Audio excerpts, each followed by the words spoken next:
In this video, I'm going to show you how to make this, and stuff like this a little better. And we're going to do it right now. As you may or may not know, I am moving out of my house, and with that, I took all the pictures, the TV, and all the stuff off the walls, and now I left behind a mess. So this video is going to be for someone that maybe has an apartment that you want to move out and get your security deposit back when you do, or maybe you're repainting a room and you want to patch all this stuff in before you do that. I'm going to show you how to do it. So let's get started. Let's start with the most basic thing that you're going to come across when doing this, and that is a screw. So real simple. When you take your picture off the wall and you take out the screw, you're gonna have a hole. So there are certain levels of this that I'm not gonna get too far into details about it, but you might not care that you have a hole in your wall. So there's the first level. Just don't do anything. The second thing you can do is just a quick patch and paint, and if you want to. It depends on what your walls look like too, because some walls are kind of a mess and it's not going to make a huge difference. I want to do it in a way where it's going to match the wall, which is a new wall, so it's going to be close to perfect. We're not going to get into the 5 different levels of a professional drywall finisher, because I'm not a professional drywall finisher and I'm sure you aren't either. But if you are and you're watching, let me know how I did in the comments. So for this, what I would recommend is just a little can of spackling. Doesn't have to be DAP, Drydex, but this stuff is cool because it is pink, and then when it dries white, so you know that you can patch it or sand it and then patch it. So all you want to do is make sure you mix it up a little bit and hit this hole. But before you do, if you take a real close look, you can see that this is going to be raised, so if you go to patch that, you're going to be able to notice it. So you can do one of two things. You can take a sanding block and sand it down kind of like this to get it flat. And even that, there's a little bit of a hump, but I will mix this stuff up and just do a little patch just like that. Overfill it a little bit, and then let that dry before we sand it. The other option that we'll show on this screw right here might be a little easier. So this also is raised, but instead of sanding it, what I can do is take a hammer and just give it a little tap. Now that is set in there, and you're gonna use a little more spackle, but that might be quicker for you. Take some spackle, overfill it a little bit. While we let that dry, we'll move on to the next one. Next is a screw with a simple anchor like this. Take the screw out. With the screw about at this point, what you can do is pull the entire anchor out.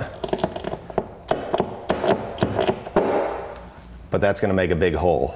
So the other option is, like on this one, same thing, is to just leave that anchor in. Just take the screw all the way out. That anchor is a little past this drywall, so what we'll do is just tap it like that to sink it in the wall. And now this one, I have to clean up a little bit. I can fill those. Now with this one, you could probably get away with one coat, but with this one, this stuff is probably going to shrink up. You might have to do a second coat. We'll let those dry. Now these types of anchors, these are the screw-in ones. Those are almost flush, but you can sink them in a little bit. But what tends to happen is sometimes the drywall will start to bulge out. So it might be best to remove these ones. Again, you're gonna have a bigger hole. The spackle will probably shrink up, but the good thing about this is you can actually, even though this is messed up, These are my favorite types of anchors, and you can reuse them. So that would be my recommendation with those. Take them right out. And just make sure that drywall is flat and you can fill it. A little harder to patch bigger holes like this. I'm definitely gonna have to do a second coat. I'll leave it just like that though. Next is a very common thing. This is from a doorknob. The lock perfectly matches up with that hole. So something to keep in mind is in order for these to not have to be patched again, you're gonna wanna stop it from happening. So I'm gonna put a door stopper on this so that doesn't happen again. And once you start getting into something like this or bigger, spackle is not the best thing. You can definitely use it, but you're definitely gonna have to do a couple coats, and spackle tends to take a while to dry. So I'm gonna show you something that I always use, that I can use for everything, including the small nail holes and even much bigger patches.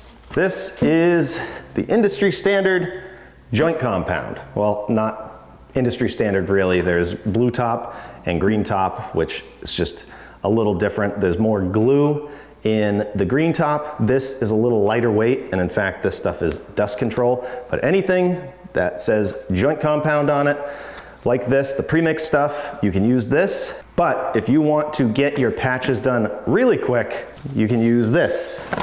Easy Sand 5, they have 20, they have 45, 90. This is a chemical cure. It doesn't really dry. It has chemicals in it where when you add water to it, it will harden up. And this is gonna cure a lot harder than the spackle dries and a lot quicker. But be careful if you're new to this, because what the 5 stands for is 5 minutes of working time. So this will start to harden up on you as you're applying it, and you don't want that to happen. So maybe use Easy Sand 45 if you're doing a lot of patches.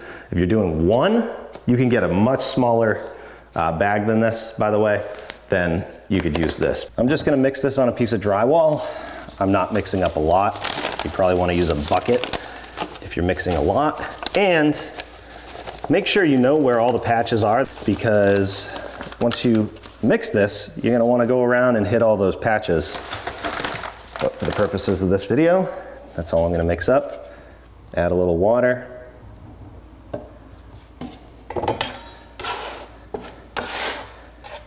Try and mix it up somewhat quickly.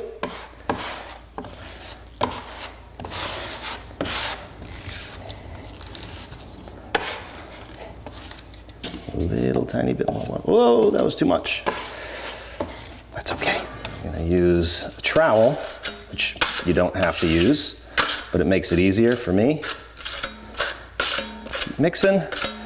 And as a tip, if you have white walls, you're gonna wanna add some chalk, preferably blue chalk if you have it.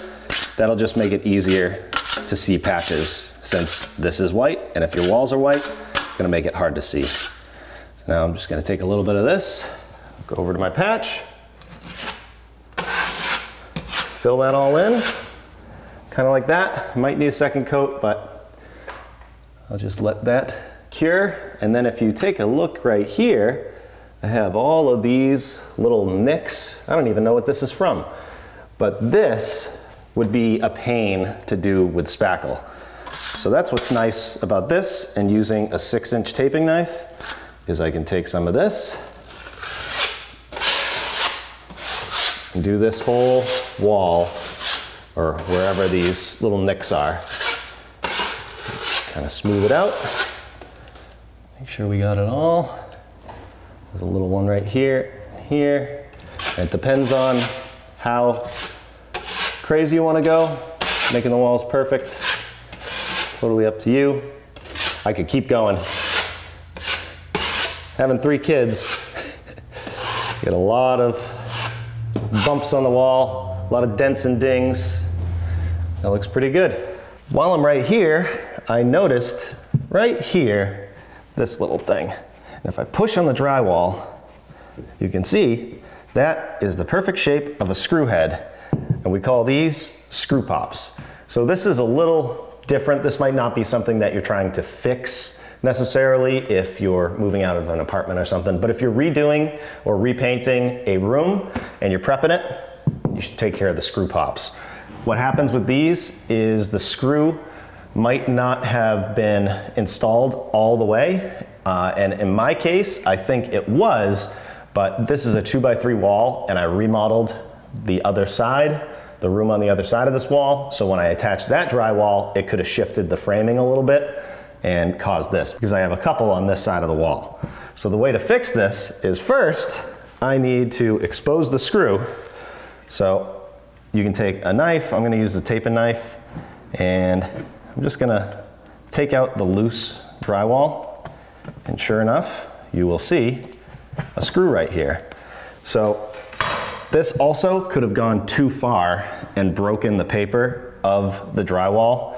So I don't want to just mud over this. I want to make sure that this drywall is attached. So if this is sticking out further for whatever reason, you're just going to want to tighten it up. But I'm also going to add a screw right below or above this one, just so I know that this drywall is nice and tight to the stud. So I'm just going to go under this one. And when you're installing drywall screws, obviously you can use a drill, but the thing you want to do is make sure that the screw head sinks in, but it doesn't go far enough to break the paper of the drywall. So something like that, as long as it is sunk in there, that's going to be good. Just give that a quick scrape. You can sand it down if you want to. I'll hit that with some Easy Sand 5.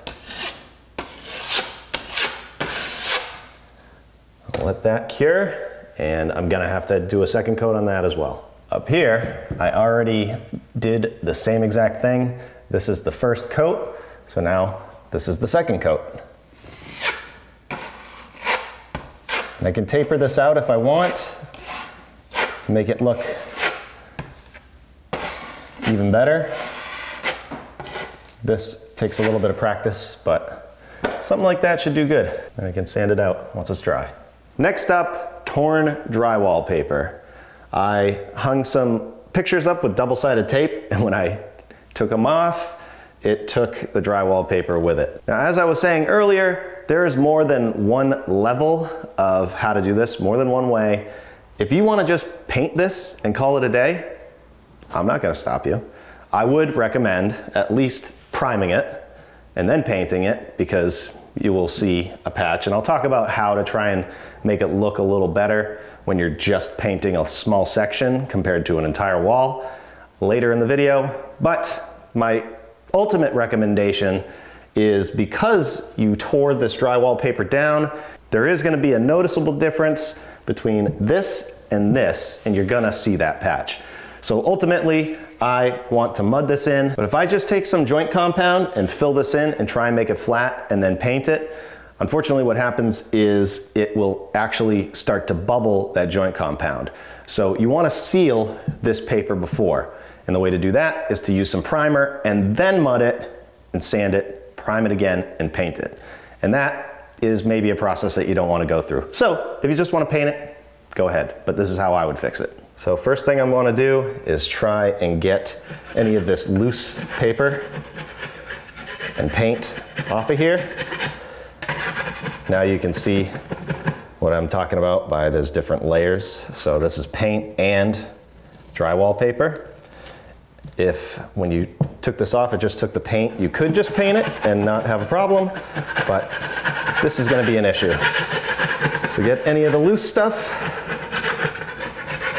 Try not to go too far.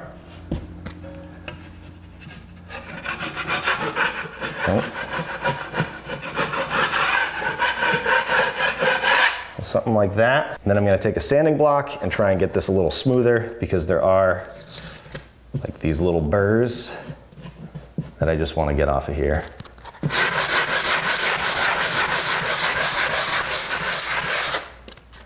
I want it to look something like this. And this, by the way, I believe is 220 grit. You could even do like 180, might be good for something like this. I'm gonna make all of these look just like that. And we got a little nail hole right here, and as a tip, the end of these taping knives, you can use, that's what it's meant for, is to hammer these in.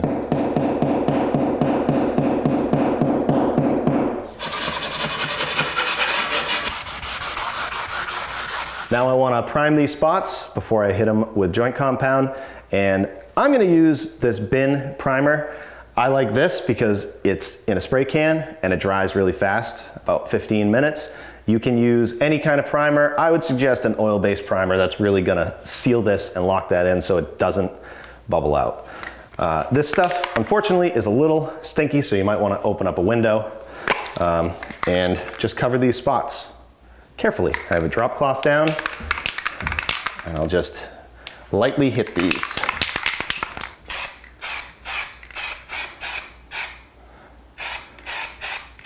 You just need a light coat. I'm just trying to cover everything. As you can see, there's overspray. Because I stored this, I think there's something wrong with the tip. There might be like some dried up primer, but I'll sand all this, just try and get all the overspray. But that's good. As long as it's covered, we can let that dry for about 15 minutes. Let's talk about drywall cracking. If you have something like this is so small, but this is pretty common. And there's a bunch of different reasons for it. But before I get into that, I'm not gonna worry too much about this. All I'll do is kind of scrape down the high spot. Might hit it with the sanding sponge. And you could probably just paint this and that would end up filling this in, but I will hit it with some mud and I'll sand the mud and it should be fine. If it comes back, then I'll address it the way I'm going to address this other one. This crack is a little more significant. It's still not bad, but ignore this, by the way. This is unrelated. This is a 100-pound dog that doesn't really like the mailman, and the mailbox is right outside here. So ignore that. But if you focus on this, this is basically because two sheets of drywall come together right here. There's a seam, and this can be caused by a whole bunch of different things. And I think the reason for this is a combination of a couple things. Number one, I remodeled this entire room. I took off all the old paneling and drywall, re-insulated, reframed this entire ceiling, and added pieces of wood all along this wall to make it plumb and to bump it out. So I could have maybe not secured this as well as I should have. But also, when you remodel something like that, things are gonna move around, especially if you're in a place like Massachusetts, like I am. Expansion and contraction, when the seasons change, can cause this. The thing that you have to think about is if this is bigger, or if it's diagonal, or if it comes back after you patch it. If that's the case, then you could have some structural issues with the house kind of settling, which every house does, but if it keeps happening and it's more severe than this, I would say like a 1/4 inch, then you're gonna have to investigate and make sure that structurally it's sound. But this one I think is from all of that, and I may not have used the proper tape. I used mesh tape in here, and I'll never use mesh tape again. Let me show you what I use now. I use fiber fuse tape for every seam, and I have not had any issues with it. I have had really good luck, not a single crack. Basically what this is fiberglass, and it is kind of woven together, and the thing that I like about it is it's really thin, and as you put joint compound in here, it will sink into all these fibers and fuse that together. So I'm actually going to retape this, and I'm gonna use this because I know it's gonna do a good job. We gotta prep this first. First thing I'm gonna do is kind of open this up and create like a V groove. So I'm gonna gouge it out. I'm gonna use a knife. They actually have a tool for this, but if you're just doing 1 or 2 of these, I wouldn't spend the money on it. I just wanna make like a V so that the mud that I put in here will fill that in. And you can see that mesh tape right here. If you get a close look, I don't use that stuff anymore because I've had a lot of cracking and I just don't like it. And I don't recommend it. I can use the knife like this.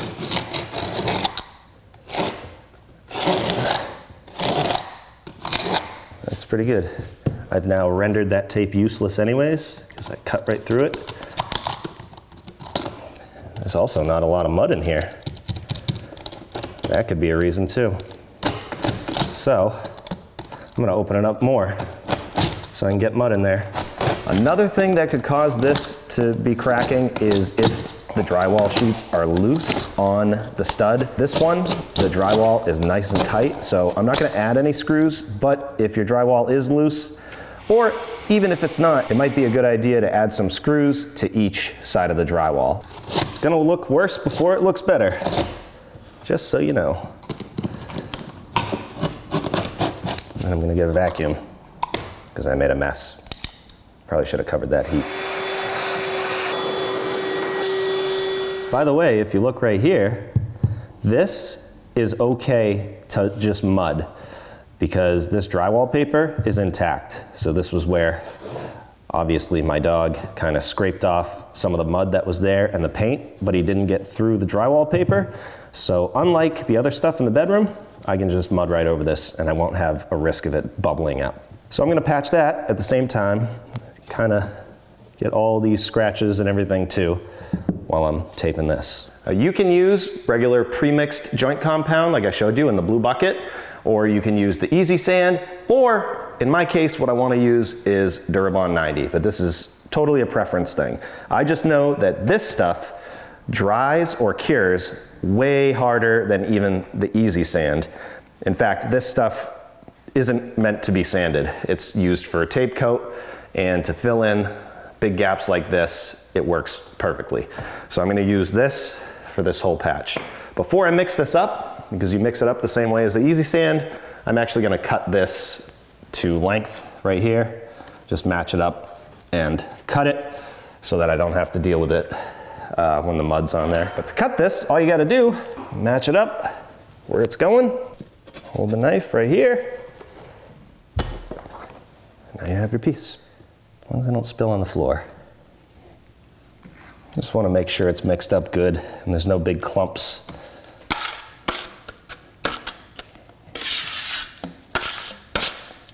Chunk right there. I knew it was in there. Probably want the consistency a little less loose than this, but I can make this work. Just take some of this first. I'm gonna do this right here.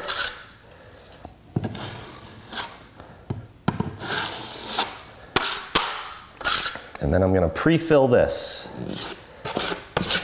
Just try and get some of this in there this time. Get right down to the bottom here. Try not to make a mess. Right up to the top. Okay, now I can get some mud on here like this. I wanna have plenty for that tape to stick to. And the good thing is, you can't really overload it with this tape because once you put it on, you can wipe it and it'll fill in between those fibers. I'm just gonna hold it like this. Push that tape in there, like that. Just want it to sit flat, like that. Get the bottom. And now I can just put a thin coat over all this to hide all the scratches and to cover this tape. I also have some videos on how to mud and tape, although I am not the best, but I can get the job done. And this is really a skill that just you kind of have to practice over time and you get better and better at it. And now we're back to our first patch, our screw or nail holes. And this has turned white, so it's ready to sand. So I'll sand this one lightly, and that's it. That's all you need. And we'll see how this one did. Put this one on a little thicker. And that one is good as well. Those look perfect. If you had to, you can add a second coat, sand it out, and the first best thing to make this wall look better is to prime the entire thing, let that dry, and paint the entire thing. Again, this is the different levels. The second best thing you can do is prime just these in and paint the entire wall. And then the next best thing that you could do is prime these patches and just touch up the paint.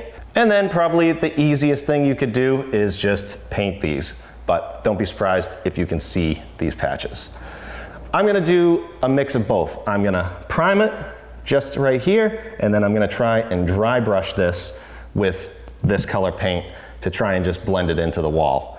And that's not gonna be perfect because this is a satin, and when we talk about finishes of wall, there's flat, satin, semi-gloss, high gloss.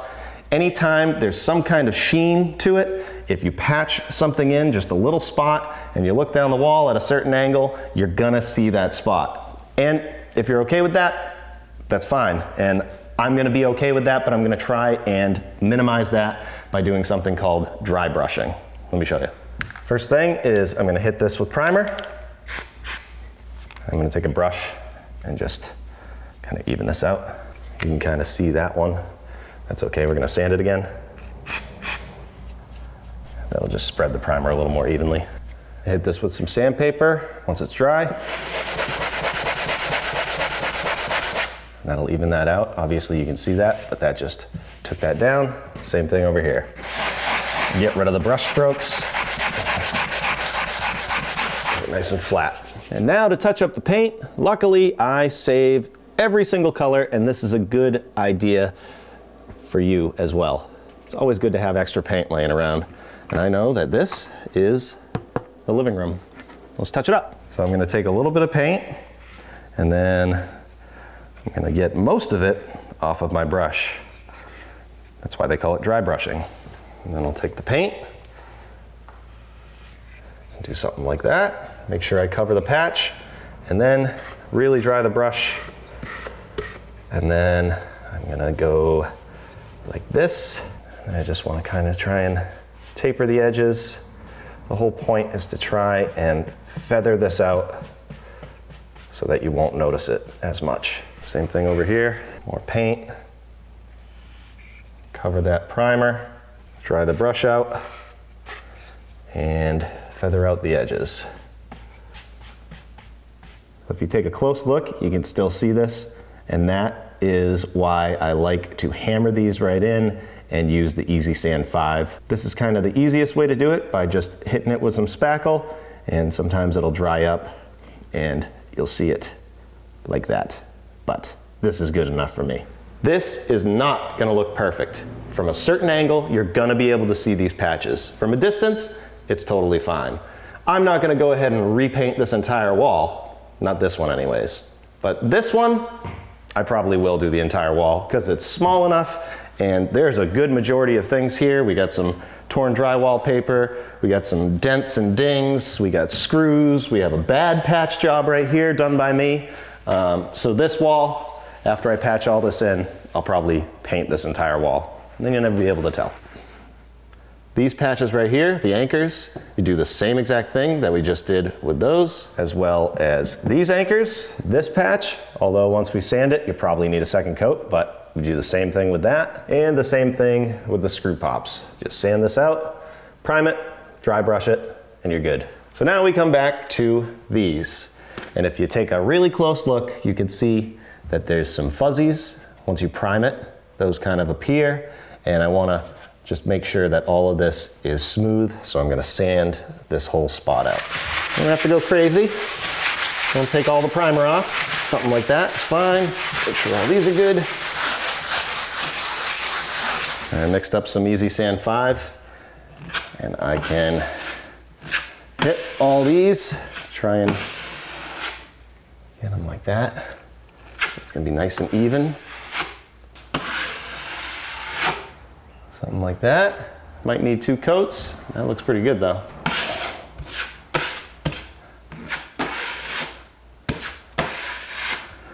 Good. Let it cure. Now this patch is completely cured. You can see it shrunk up a little bit, and you can see the tape. I'm gonna scrape it down and do a second coat. So I'm gonna take my 6-inch knife and just lightly scrape it I'm just trying to get any of the high stuff off of here that when I do a second coat might fall off and make a line in the mud. It'll be annoying. I can just clean up any of the unnecessary pieces on the trim too. And for the second coat, I'm gonna mix up some Easy Sand 5, and my goal is gonna be to cover this tape, but also to feather this out so that the wall looks flat. And obviously any of these things that you're doing, if you have a textured wall, you can do a texture over this. You might be okay to do a texture right now, although I can see some of the tape right here. So it all depends on your situation. I'm gonna mix up some 5 and hit this. So coat number 2, a little bit of crusties in here. This is the only problem with mixing stuff up. Especially if you don't use like a mixing wand, you can get some dried up stuff in here compared to like the pre-mixed stuff that wouldn't or shouldn't be a problem. But as you work it a little bit, it should smooth out. Make sure everything gets covered. Spread this out a little bit further. Stuff is drying up already. A little difficult to work with. Bold move doing Easy Sand 5 for a big patch like this. We're gonna make it work. Leave it just like that. Might be a little hard to see on camera, but basically just feathered out the edges. Tried to get it as smooth and as flat this way as possible. So I think I might be able to get away with 2 coats if I sand that out. If not, I'll do 3, and that looks good for a second coat. I think I can get away with just 1 coat on this, so I can sand it and prime it and paint it.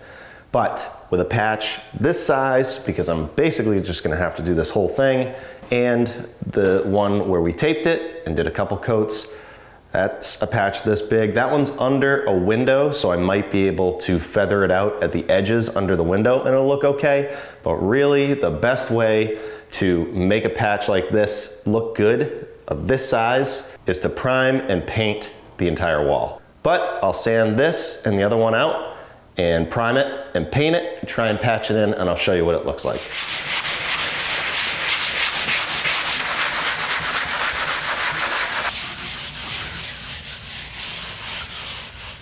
Also, with a patch this size, I like to use something like this, where I can roll it on with a little 4-inch roller, also known as a whizzy roller. Really handy. Sand out the primer lightly, just to smooth out the wall. And I can paint it.